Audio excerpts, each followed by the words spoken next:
સમાચારમાં આગળ વાત કરીએ તો વડોદરામાં નકલી પોલીસની દાદાગીરી કરતો ઈસમ ઝડપાયો।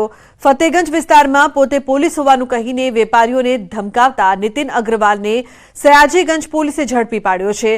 પતંગના વેપારીઓને દુકાનમાં નકલી ચાઇનીઝ ગુબ્બારો કેમ વેચો છો કહીને દાદાગીરી કરતો હતો તેમજ પતંગના વ્યાપારીનો ખોટો કેસ કરી દેવાની ધમકી આપતો હતો, જેથી સયાજીગંજ પોલીસે યુવકની ધરપકડ કરી પોલીસે લખેલું બાઇક પણ કબજે કર્યું હતું। વડોદરા પોલીસ ફરી એકવાર ઊંઘતી ઝડપાઈ છે। સ્ટેટ મોનિટરિંગ સેલે વડોદરાના જવાહરનગર પોલીસ સ્ટેશન વિસ્તારમાંથી દારૂ ભરેલા ટેન્કર સાથે 4 આરોપીને ઝડપી પાડ્યા। એસએમસીએ આરોપી પાસેથી કુલ 25 લાખથી વધુની કિંમતની 700 પેટી દારૂ કબજે લીધી છે। દારૂનો જથ્થો વડોદરા શહેરના જુદા જુદા વિસ્તારોમાં પહોંચાડવાની તૈયારી ચાલતી હતી તે દરમિયાન જ એસએમસીની ટીમ ત્રાટકી હતી અને 4 આરોપીને રંગે હાથ ઝડપી લીધા હતા। હાલ આ સમગ્ર મામલે પોલીસે તપાસ શરૂ કરી હતી કે દારૂનો જથ્થો કોણે અને ક્યાંથી મંગાવ્યો હતો। તો રાજકોટ શહેરમાં લૂંટારુઓ બેફામ બન્યા છે અને હવે તો લૂંટારુઓ અનોખી રીતે લૂંટની ઘટનાને અંજામ આપી રહ્યા છે। આ લૂંટારુઓ પહેલા તો પેસેન્જરને ઓટો રિક્ષામાં બેસાડે છે, ત્યારબાદ તેમની નજર ચૂકવી પેસેન્જરો પાસે રહેલ રોકડ રકમ તેમજ મોબાઈલ ફોનની ચોરી કરતા હતા। ત્યારે રાજકોટ શહેર ક્રાઇમ બ્રાન્ચ દ્વારા આ ટોળકીને ઝડપી પાડવામાં આવી છે। 3 રિક્ષા, 4 મોબાઈલ ફોન સહિત કુલ 2,38,000નો મુદ્દામાલ કબજે કરવામાં આવ્યો છે। ત્યારે આરોપીની પૂછપરછમાં તેમણે 36 જેટલા ગુનાની કબૂલાત પણ કરી છે।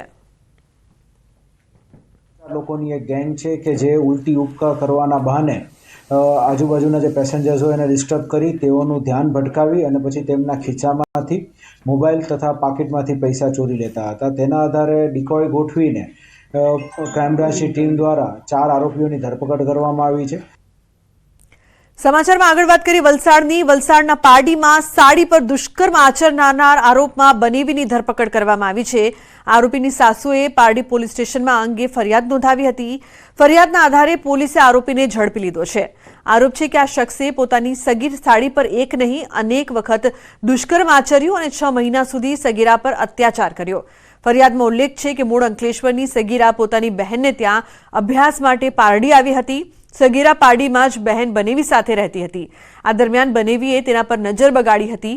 હાલ આ સમગ્ર મામલે પોલીસે તપાસ શરૂ કરી છે। સગીરાની દીકરી પર દુષ્કર્મ બાબતે માતાની ફરિયાદ લીધેલી છે અને આ ગુનામાં જે આરોપી છે જય પંડારામ એની ધરપકડ કરવામાં આવી છે। સગા જીજાજીએ પોતાની સગીર વયની સાડી સાથે દુષ્કર્મનો આ બનાવ છે।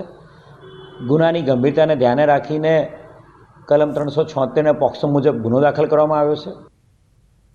એએમસી ટેક્સ વિભાગની ઘોર બેદરકારી સામે આવી છે। એડવાન્સ ટેક્સ ભર્યા હોવા છતાં દુકાન સીલ કરવામાં આવી।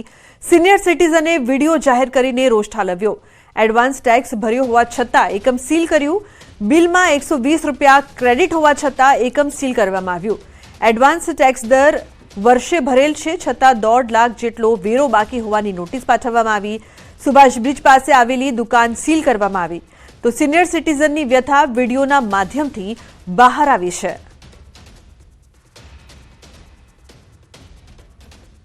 આ રીતે વગર વિચારે અમને આવી રીતે સીલ મારી જાય અને એના માટે અમારે કોર્પોરેશનના ધક્કા ખાવા પડે, એના માટે જવાબદાર કોણ? આ કેટલી હદ સુધી વ્યાજબી? જે માણસ એડવાન્સ ટેક્સ ભરે છે, વર્ષોથી ભરે છે, એની આ કદર થાય અને આ નુકસાની થઈ એની કોણ ભરપાઈ કરશે? મારા અહીંયા કોઈ નથી। હું પોલીસમાં પણ રજિસ્ટર્ડ સિનિયર સિટીઝન છું। 70 વર્ષની ઉંમર છે મારી અને આ રીતે મને હેરાન કરવામાં આવે કોર્પોરેશન વડે તો હું મીડિયાને કહું છું કે મને થોડી મદદ કરો। આવી રીતની સાવ લોલમ લોલ કેવી રીતે ચાલે? કોઈ પણ તપાસ કર્યા વગર કોઈ પણ દુકાનને કોઈ પણ સીલ મારી દે। તો જૂનાગઢમાં જોખમી રીતે વાહન ચલાવનારને સબક। પોલીસે બેફામ વાહન ચાલકને કરાવ્યું કાયદાનું ભાન। સાંકડી ગલીમાં જોખમી રીતે વાહન ચલાવી રહ્યો હતો શખ્સ। સ્થાનિકોના જીવનું જોખમ બને એમ ચલાવતો હતો વાહન। સિકંદર ખોખર નામના વાહન ચાલક પાસે માફી મંગાવવામાં આવી। અગાઉ બેફામ કાર ચાલકની કરતૂત પણ સીસીટીવીમાં કેદ થઈ હતી। મારું નામ સિકંદર ખોખર છે। મેં રફ ડ્રાઇવિંગ કરી હતી એટલે જૂનાગઢ ટ્રાફિક પોલીસવાળાએ પકડ્યો છે। મારા ઉપર ગુનો દાખલ કર્યો છે। હવે આવી કોઈથી ડ્રાઇવિંગ કરીશ નહીં। હું માફી માંગુ છું।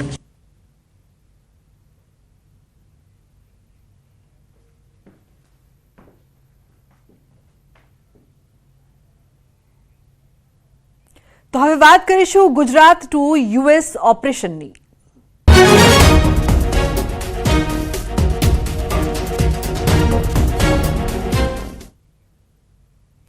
ફ્રાન્સ કબૂતરબાજીમાં સંડોવાયેલા એજન્ટને ત્યાં પહોંચ્યું ન્યૂઝ 18. કબૂતરબાજીની તપાસનો રેલો મહેસાણા સુધી પહોંચ્યો.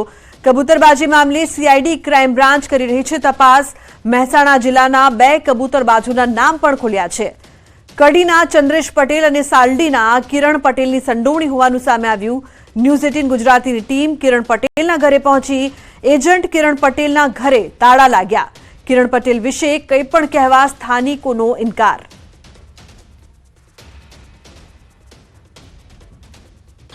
ન્યૂઝ 18 ગુજરાતી વધુ એક કબૂતરબાજ હોય તેના ઘરે પહોંચી છે.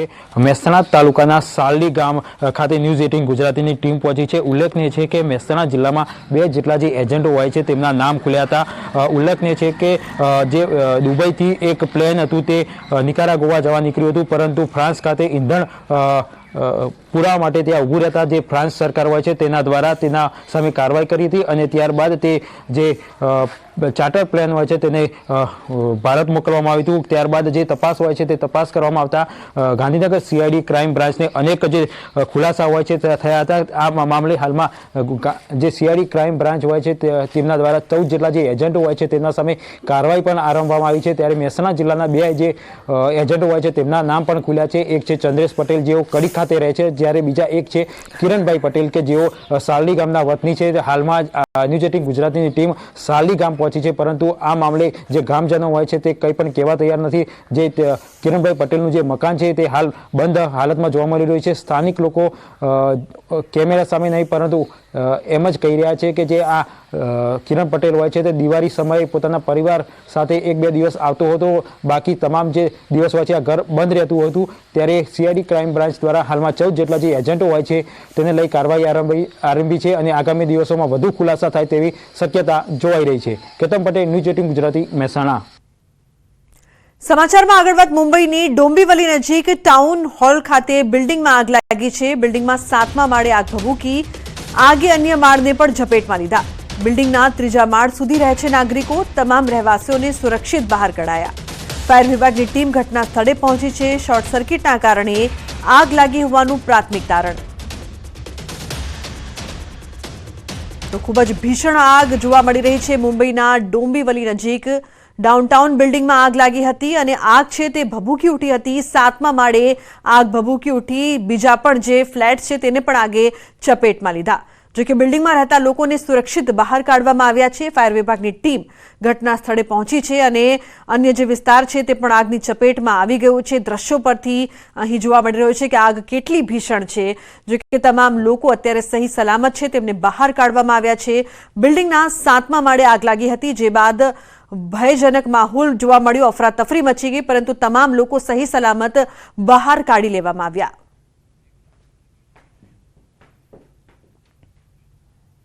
સમાચારનો પ્રવાહ યથાવત રહેશે. હાલ રોકાઈશું એક બ્રેક માટે. આપ જોતા રહો ન્યૂઝ 18 ગુજરાતી.